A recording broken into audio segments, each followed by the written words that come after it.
Seorang penggembala kambing lewat di tepi hutan. Ia mencium bau anyir dari arah gubuk. Bau yang tak biasa, menyengat, menusuk hidung.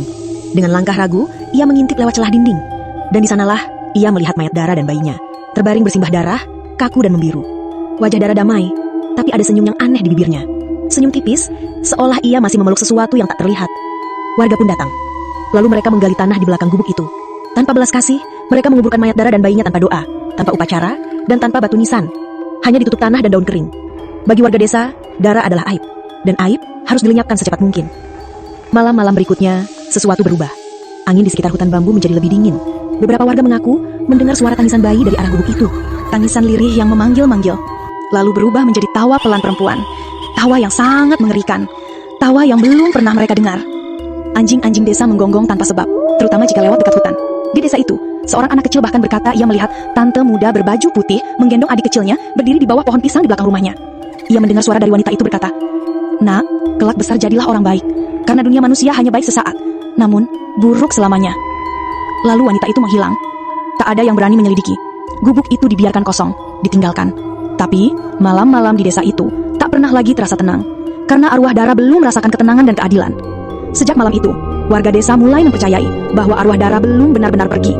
Tubuhnya mungkin terkubur, namun jiwanya tetap berkeliaran, terikat oleh kesedihan, terikat oleh kehilangan, terikat oleh luka yang tak pernah benar-benar sembuh. Di desa itu, suara tangisan bayi sudah menjadi hal biasa di tengah malam. Kadang terdengar pelan, seperti rintihan, kadang menggema dari balik rumpun bambu. Tapi yang paling menakutkan oleh warga desa itu dan membuat bulu kuduk merinding bukanlah tangisan itu, melainkan tawa. Tawa liar, tawa menyayat, tawa lengking, tawa bampuan, dan kadang rintihan tangisan. Suara itu terdengar di seluruh penjuru desa. Suaranya kadang terdengar dekat, padahal tak ada siapa-siapa. Kadang terdengar dari atap rumah, kadang dari bawah jendela, dan kadang duduk di setiap pos ronda dengan menggendong bayinya. Sorot matanya tajam, seolah melihat sesuatu. Beberapa hari, seorang warga desa ditemukan tewas di tepi jalan setapak, tak jauh dari gubuk atau kuburan Dara. Lehernya bengkok, di ubun-ubunnya keluar darah seperti ada sesuatu yang dicabut. Matanya terbuka lebar, dan yang paling mengerikan, di bajunya ada bekas cakar panjang seperti dicakar oleh kuku tajam. Desa itu pun menjadi geger dengan adanya arwah Dara yang bergentayangan setiap malam. Lalu dukun dipanggil. Sore itu, di makam Dara dan bayinya yang tak berbentuk, ritual digelar, sesajen ditabur. Tapi ketika malam tiba, suara itu tak pernah berhenti. Bahkan mulai muncul di desa bagian tengah. Setiap matahari terbenam, anjing-anjing mulai menggonggong liar ke arah pepohonan. Anak-anak mulai sakit mendadak.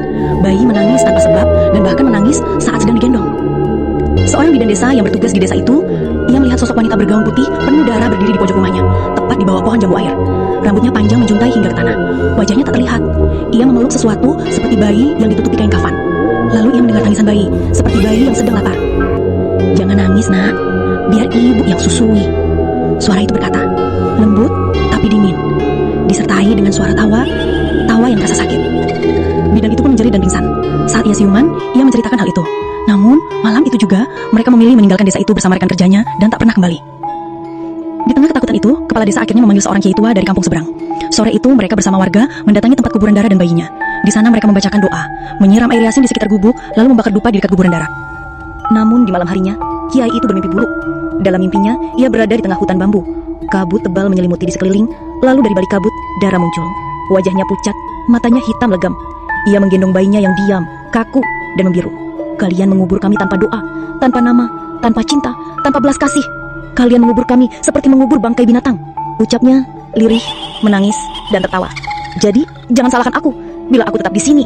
Kiai itu terbangun dengan tubuh gemetar dan keringat dingin. Keesokan harinya, ia hanya berkata, dia tidak ingin pergi. Dendamnya lebih dalam dari apa yang kalian tanamkan.